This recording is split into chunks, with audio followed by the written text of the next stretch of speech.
Hey, what's up? This is Mikey for Blue Monkey Bicycles, and this video is dedicated to all of my European friends who are stuck living in such oppressive tyranny. Here in America, we have 5,000 watt electric bikes with full throttle and one more thing. Freedom!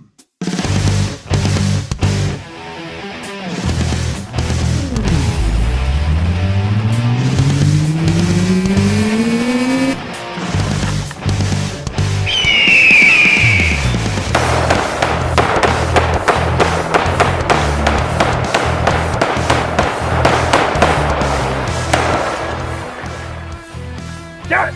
First try!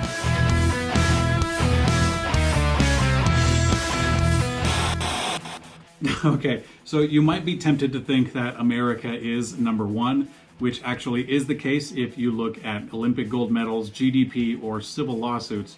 But when it comes to the global bike scene or electric bike scene, North America is actually a very, very, very small buyer. I mean, there's no other way to put it that America is simply less important next to the massive buying power of Asian and European countries. And their culture and their population support such a massive expansion of the bike market as a whole.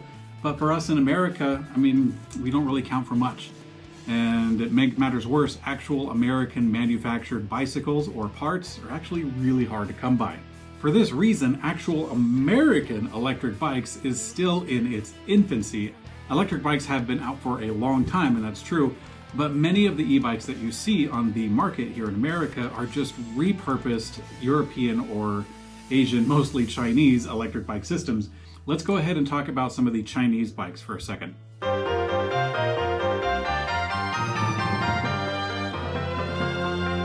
Chinese citizens have been using bicycles as transportation for a long time, and the propulsion of their economy has also propelled the average peasant into a position to buy an electric bike. How you get around in China is a major status symbol. Those who are seen riding electric bicycles are seen as low-class workers. Factors such as these have driven the demand for electric bikes in the direction of the cheapest possible transportation. Another note is that China also has the resources for producing bikes, since nearly all bike parts are made in China. So what's the problem with the cheapest possible electric bike, you might ask? Well, actually, there's really no problem so long as you know what you're getting yourself into. But there are a few landmines that make the Chinese bikes less compelling. Chinese bikes are made for Chinese consumers with different needs.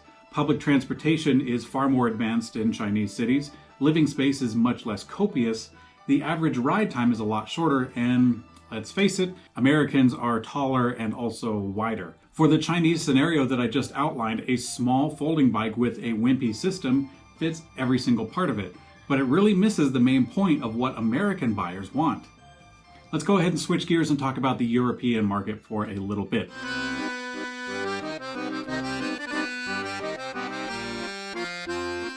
Europeans use bikes and they use them a lot. Ask anyone who has been to Amsterdam or Germany or Italy. In places like these, bicycles are tools for transportation. The high population, small real estate, and thin roads have made bicycles wildly more practical than a car. Also, cycling is a big sport, if you didn't know. Europeans put a lot more stock into cycling sports and Counter-Strike than they do for American football, American basketball, or Americans being Americans.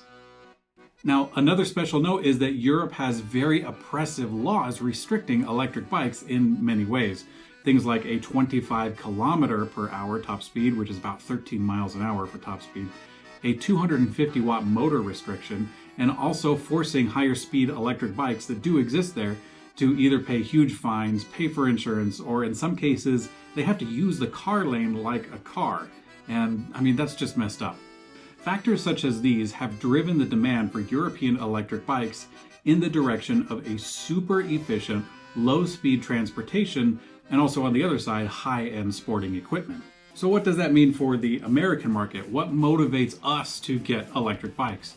In reality, a lot more Americans just see bicycles as recreational, somewhere between a frisbee and a jet ski. There are some laws on the books for electric bikes in America that are actually pretty loose as it stands, but in reality, there's not a whole lot of enforcement at the ground level, so, I mean, what does that make for? American electric bike consumers want one thing: 10-year-old legs.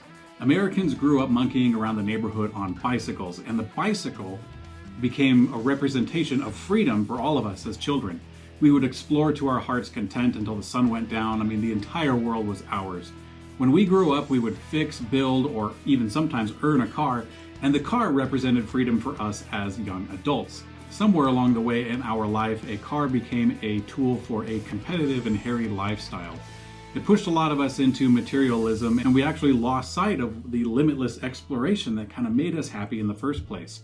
And now as adults, we've kind of bounced from pastime to pastime, searching for that sense of freedom that we had as a youngster.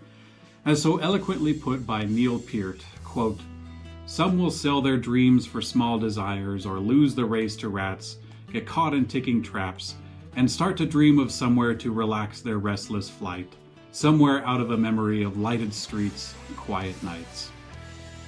So what does this actually translate to? What kind of electric bike would fit this bill? That's a different discussion for a different day that I will totally get into. What I can tell you is that a cheap, small, 5-mile Chinese e-bike makes a difficult platform to adapt to the American ideal. And likewise, a slow, low-power, efficient European electric bike doesn't really fit the bill either. So what do you think? Let me know in the comment section below. I'm actually making part 2 of this series, so I would greatly value your input. I'm Mikey for Blue Monkey Bicycles, and I will see you on the later.